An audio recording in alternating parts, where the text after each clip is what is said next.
पितृपक्ष की पौराणिक कथा के अनुसार जोगी तथा भोगी दो भाई थे। दोनों अलग अलग रहते थे। जोगी धनी था, भोगी निर्धन था। दोनों में परस्पर बहुत प्रेम था। जोगी की पत्नी को धन का बहुत अभिमान था, किंतु भोगी की पत्नी बहुत ही ज्यादा सरल थी।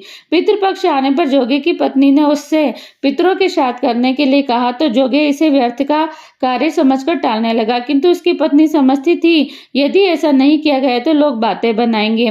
फिर उसे अपने मायके वालों को दावत पर बुलाने का, अपनी शान दिखाने का यह उचित अवसर मिला। अतः वह बोली, आप शायद मेरी परेशानी की वजह से ऐसा कह रहे हैं, किंतु इसमें मुझे कोई परेशानी नहीं होगी। मैं भोगे की पत्नी को बुला लूंगी, दोनों मिलकर सारा काम कर लेंगे। फिर उसने जोगे को अपने पीहर न्योता देने के लिए भेज दिया। दूसरे दिन उसके बुलाने पर भोगे की पत्नी सुबह सवेरे आकर काम में जुट गई। उसने रसोई तैयार की, अनेक पकवान बनाए, फिर सभी काम निपटाकर अपने घर आ गई। आखिर उसे भी तो श्राद्ध का तर्पण करना था।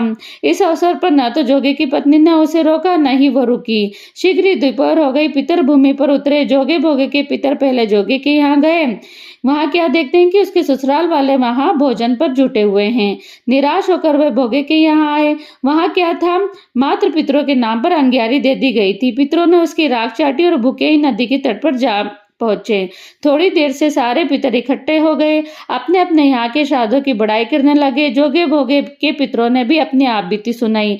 फिर वे सोचने लगे अगर भोगे समर्थ होता तो शायद उन्हें भूखा न रहना पड़ता, मगर भोगे के घर में तो 2 जून की रोटी भी खाने को नसीब नहीं थी। यही सब सोचकर उन्हें भोगे पर दया आ गई और अचानक नाच नाच कर गाने लगे कि भोगे के घर धन हो जाए, भोगे के घर धन हो जाए।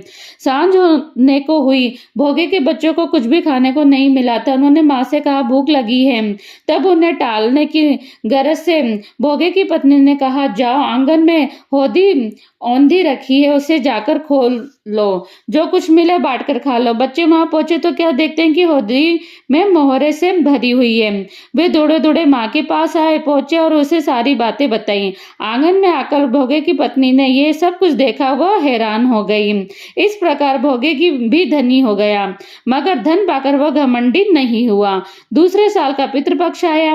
श्राद्ध के दिन भोगे की स्त्री ने 56 प्रकार के व्यंजन कराए।